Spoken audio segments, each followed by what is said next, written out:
ചൈനയുടെ കരച്ചിൽ കാണാൻ സാധിക്കുന്നില്ല എന്നുള്ളതാണ്. ചൈന ഇപ്പൊ പറയുകയാണ്, ഇന്ത്യയാണ് ഞങ്ങളുടെ ചങ്ക്, ഇന്ത്യക്കപ്പുറം ഞങ്ങൾക്ക് മറ്റൊന്നുമില്ല, ഇന്ത്യയാണ് ഞങ്ങൾക്ക് വലുത്. പാകിസ്ഥാനോടൊക്കെ പോയി പണി നോക്കാൻ പറ.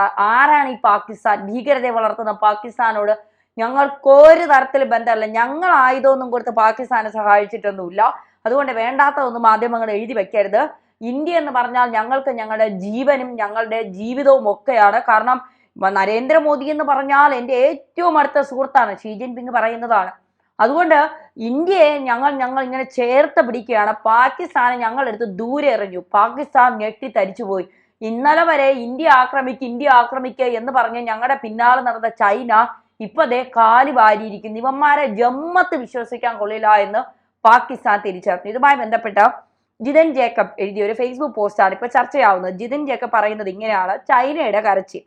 ഓപ്പറേഷൻ സിന്ദൂറിലെ ഇന്ത്യയുടെ വിജയത്തെ പാകിസ്ഥാൻ അംഗീകരിക്കാതിരുന്നതിൽ അത്ഭുതമൊന്നുമില്ല. 1971 93,000 പാകിസ്ഥാൻ സൈനികർ ഇന്ത്യൻ സൈന്യത്തിന് മുന്നിൽ കീഴടങ്ങിയത് പോലും അംഗീകരിക്കാത്ത ആളുകളാണ് ഈ പരാജയം അംഗീകരിക്കാൻ പോകുന്നത്.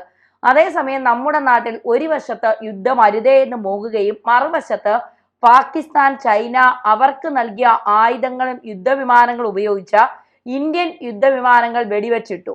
ഇന്ത്യക്ക് കനത്ത നഷ്ടം വന്നു എന്ന പാകിസ്ഥാൻ ഉയർത്തിയ പ്രചാരണം വിശ്വസിച്ചുകൊണ്ട് ഉള്ളിൽ ആഹ്ലാദിക്കുകയും ചെയ്ത കുറെ ആളുകളുണ്ട്. അവർ അറിയാൻ വേണ്ടി മാത്രമാണ് ഇത് എഴുതുന്നത്.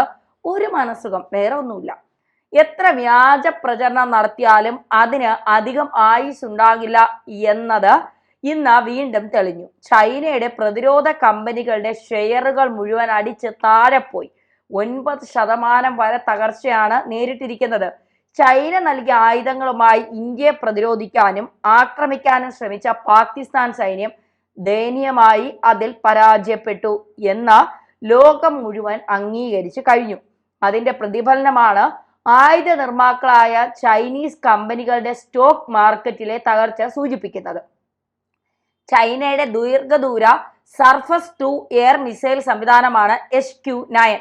ശത്രു വിമാനങ്ങളെയും ക്രൂസ് ബാലിസ്റ്റിക് മിസൈലുകളെയും ഡ്രോണുകളെയും തടയാനും നശിപ്പിക്കാനും കഴിയുമെന്ന് കരുതപ്പെട്ട ആധുനിക സംവിധാനം.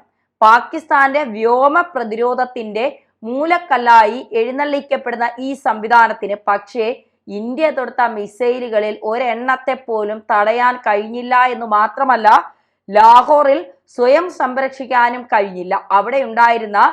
അവിടെ തന്നെ ഉണ്ടായിരുന്ന HQ-9P HQ-60 സംവിധാനങ്ങളെ ഇസ്രായേൽ നിർമ്മിതമായ ഹാർപി മിസൈലുകളും S-400 സുദർശന ചക്രവും പ്രയോഗിച്ച ഇന്ത്യ തകർത്ത് തരിപ്പണമാക്കി. ചൈനയുടെ പ്രതിരോധ വ്യവസായത്തിന് തന്നെ ഇത് കനത്ത നാണക്കേടായി. ശരിക്കുള്ള യുദ്ധ സാഹചര്യത്തിൽ വേണ്ട രീതിയിൽ പ്രകടനം നടത്താൻ ചൈനീസ് സൈനിക സാങ്കേതിക വിദ്യയ്ക്ക് കഴിയില്ല എന്ന് പണ്ട് മുതൽക്കേയുള്ള പരിഹാസത്തെയും ഇത് ശരിവച്ചു. അതായത് പടക്കം കൊടുത്ത് പാകിസ്ഥാനെ പറ്റിച്ചു എന്ന് സാരം. ചൈനയുടെ നാവിഗേഷൻ സംവിധാനമാണ് പാകിസ്ഥാൻ ഉപയോഗിക്കുന്നത്. GPS-ന് എതിരാളിയായി ഉയർത്തിക്കാട്ടിയിരുന്ന ചൈനയുടെ ബെയ്ഡു സംവിധാനത്തിന് ഓപ്പറേഷൻ സിന്ദൂർ നടക്കുമ്പോൾ റിയൽ ടൈം ഇന്റലിജൻസ് പാകിസ്ഥാന് കൊടുക്കാനും കഴിഞ്ഞില്ല. 2020 ഇന്ത്യ ചൈന സംഘർഷത്തിൽ ഇന്ത്യയുടെ 20 സൈനികർ രക്തസാക്ഷികളായപ്പോൾ ചൈനയുടെ 40ഓളം ചൈനീസ് സൈനികർ മരിച്ചെന്നാണ് അന്താരാഷ്ട്ര മാധ്യമങ്ങൾ പറയുന്നത്. ചൈനയോട് മുഖാമുഖം നിൽക്കാൻ മാത്രമല്ല, സൈനികമായി ചെറുത്തു നിൽക്കാനും ഇന്ത്യക്ക് കഴിയുമെന്ന് ലോകത്തിന് ബോധ്യപ്പെട്ട നിമിഷമായിരുന്നു അത്. ആ പ്രതിച്ഛായ ഓപ്പറേഷൻ സിന്ദൂർ കൂടുതൽ ശക്തിപ്പെടുത്തുകയാണ്. ആഗോള സൈനിക ശക്തിയായി ലോകത്തെ ബോധ്യപ്പെടുത്താൻ തള്ളിമറിക്കുന്ന ചൈന വെറും പൊള്ള മാത്രമാണെന്ന് ഇന്ത്യ നടത്തിയ ഓപ്പറേഷൻ സിന്ദൂർ കഴിയുമ്പോൾ ഒരിക്കൽ കൂടി ലോകത്തിന് മനസ്സിലായി. പണിപാളിയെന്ന് മനസ്സിലായപ്പോൾ ചൈനയാണ് ഇന്ത്യയിലെ പാകിസ്ഥാൻ ചൈന അനുകൂല മാധ്യമമായ ഹിന്ദുവിനെ കൊണ്ട് ഇന്ത്യയുടെ യുദ്ധവിമാനങ്ങൾ പാകിസ്ഥാൻ തകർത്തു എന്ന് വ്യാജ വാർത്ത കൊടുപ്പിക്കുകയും നിമിഷ നേരം കൊണ്ട് അത് ലോകം മുഴുവൻ പ്രചരിപ്പിക്കാൻ ചൈന ശ്രമിച്ചത്. പക്ഷേ യാഥാർത്ഥ്യം എത്ര നേരം മറച്ചു പിടിക്കാൻ കഴിയും? എത്ര വ്യാജ പ്രചരണങ്ങൾ നടത്തിയാലും സത്യം മറനീക്കി പുറത്തു വരിക തന്നെ ചെയ്യും. ചൈന വെറും ഊതിപ്പെരിപ്പിച്ച ബലൂണാണ്. ചൈനയുടെ പ്രതിരോധ ഉൽപ്പന്നങ്ങൾ ഇനി ഒരു രാജ്യവും വിശ്വസിച്ച് വാങ്ങില്ല എന്ന് മാത്രമല്ല, തങ്ങൾ വലിയ സംഭവമാണെന്ന് ഞെളിഞ്ഞു നടക്കാനും ഇനി കഴിയില്ല. ഓപ്പറേഷൻ സിന്ദൂർ വഴി ഇന്ത്യ അടിച്ചത് പാകിസ്ഥാനിട്ടാണെങ്കിലും കൊണ്ടത് ചൈനയ്ക്ക് തന്നെയാണ്. യുദ്ധമരുതേ എന്ന നിലവിളിക്ക് പിന്നിൽ ചൈനയുടെ കരങ്ങളായിരുന്നോ എന്ന് സംശയിച്ചാലും തെറ്റില്ല. ഇന്ത്യ പാകിസ്ഥാനെ ആക്രമിച്ചാൽ ചൈനയുടെ ആയുധങ്ങൾ ഉപയോഗിക്കുന്ന പാകിസ്ഥാന് പിടിച്ചു നിൽക്കാൻ ആകില്ല എന്ന് മാത്രമല്ല, നല്ല തിരിച്ചടി കിട്ടുകയും ചെയ്യുമെന്ന് ചൈനയ്ക്ക് അറിയാമായിരുന്നു. അതുപോലെ സംഭവിക്കുകയും ചൈന ലോകത്തിന് മുന്നിൽ നാണം കെടുകയും ചെയ്തു.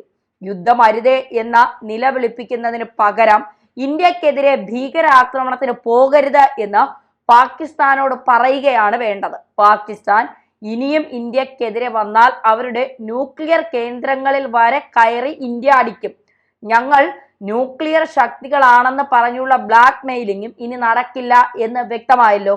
ഇന്ത്യ സമാധാനം ആഗ്രഹിക്കുന്ന ഒരു രാജ്യമാണ്. ആരെയും അങ്ങോട്ട് കയറി ആക്രമിക്കില്ല. പക്ഷേ ഇങ്ങോട്ട് വന്നാൽ ന്യൂക്ലിയർ ശക്തിയാണെന്ന് ഒന്നും നോക്കില്ല, കേറി മേയും എന്ന് മനസ്സിലായില്ലേ?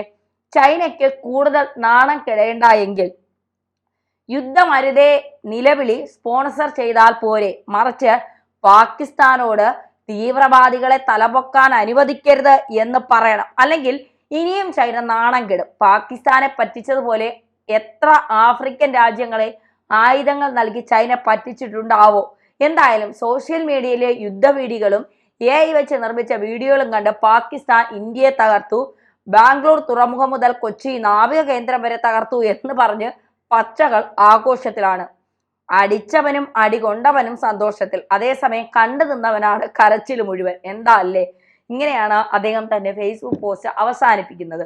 സത്യത്തിൽ ചൈന നാണം കെട്ട് മാറിയ അവസ്ഥയിലാണ്. കാരണം ഇന്ത്യയുടെ ചില യുദ്ധവിമാനങ്ങൾ പാകിസ്ഥാൻ തകർത്തു. അത് ചൈനയിൽ നിന്ന് കൊടുത്ത യുദ്ധവിമാനങ്ങൾ അല്ലെങ്കിൽ ചൈനയിൽ നിന്ന് കൊടുത്ത ആയുധങ്ങൾ കൊണ്ടാണ് ഇന്ത്യയുടെ ചില യുദ്ധക്കോപ്പുകൾ പാകിസ്ഥാൻ തകർത്തത് എന്നൊക്കെയാണ് ഇവിടെ പലരും പറയുന്നത്. അങ്ങനെ പാകിസ്ഥാന്റെ ചൈനയുടെ ഓഹരി വിപണിയൊക്കെ അങ്ങനെ ആയുധ വിപണി മേഖല അങ്ങനെ കുതിച്ചുയരുകയാണ്.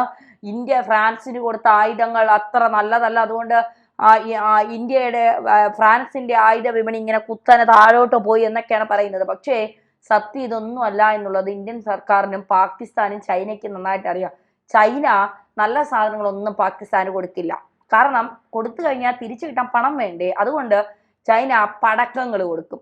ആ പടക്കം വെച്ച് പാകിസ്ഥാൻ ഒരെറിയും ഒരു സെക്കൻഡിൽ തന്നെ ഒരു 5, 6, ഒരു 30-40 എണ്ണം എറിയും. ഇന്ത്യ നല്ല വില കൊടുത്ത് തദ്ദേശീയമായും വിദേശത്തു നിന്നൊക്കെ വാങ്ങി വെച്ചിരിക്കുന്ന നല്ല ഒറിജിനൽ പടക്കമല്ല, നല്ല ഒറിജിനൽ സാധനം കൊണ്ട് തിരിച്ചടിക്കും. നമ്മുടെ സുദർശന ചക്രവും ഇസ്രായേൽ കൊടുത്ത ആയുധങ്ങളും ഒക്കെ കൊണ്ട് തിരിച്ചടിച്ചപ്പോൾ പാകിസ്ഥാന് പിടിച്ചു നിൽക്കാൻ കഴിഞ്ഞില്ല. ചമ്മി നാറി ചൈനയും. കാരണം പ്രത്യക്ഷമായി ചൈന പാകിസ്ഥാനെ സഹായിച്ചിട്ടില്ലെന്നല്ലേ പറയുന്നത്, പരോക്ഷമായി അടിയിൽ കൂടെയാണ് ചൈന ആയുധങ്ങൾ കടത്തിയത്. എന്തായാലും ചൈന നാണം കെട്ട് നാറി. അപ്പോഴും ചൈന പറയുകയാണ് ഇന്ത്യയാണ്, മോദിയാണ് എനിക്കെല്ലാം.